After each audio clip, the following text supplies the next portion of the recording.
এখানে দাঁড়াই তুই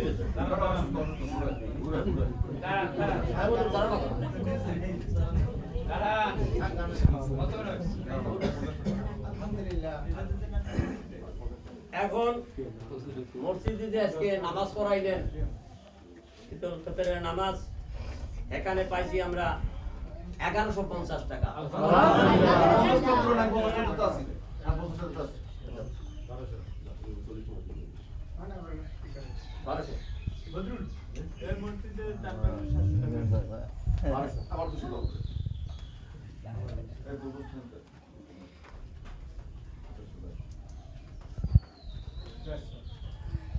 আলহামদুলিল্লাহ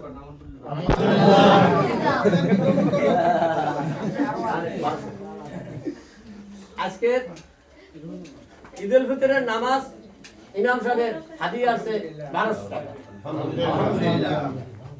আবার মসজিদের যিনি আযান দিয়েছেন বয়স্ক মানুষ অনেক কষ্ট করেছেন, এই শীতের ভোরও উনি আসছেন, বর্ষার সিজনেও আসছেন এবং এই ঈদুল আজহার যে নামাজটা তাও কিন্তু সকলের আগে আসছেন।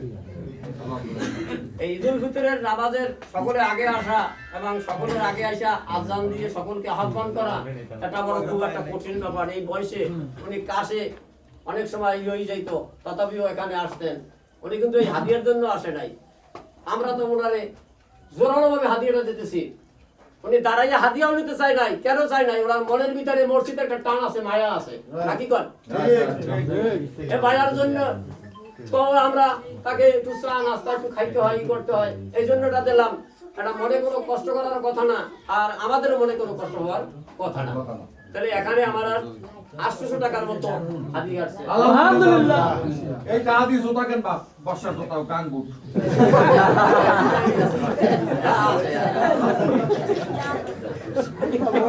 আলহামদুলিল্লাহ।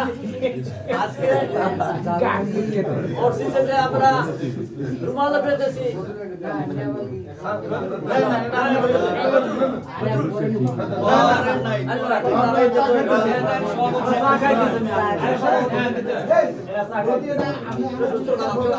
কথা নেই, অনেক কথা বলো না। উনি কি করতেছে না আর না কেউ কিছু বললো না।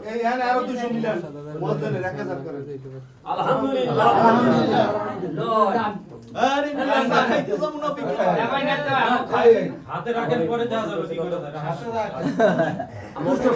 লাস্টে যে আমরা একটা রুমাল দিছি মসজিদের ডান বাক্সে, এখানে আমাদের 700 টাকা আসছে। আলহামদুলিল্লাহ।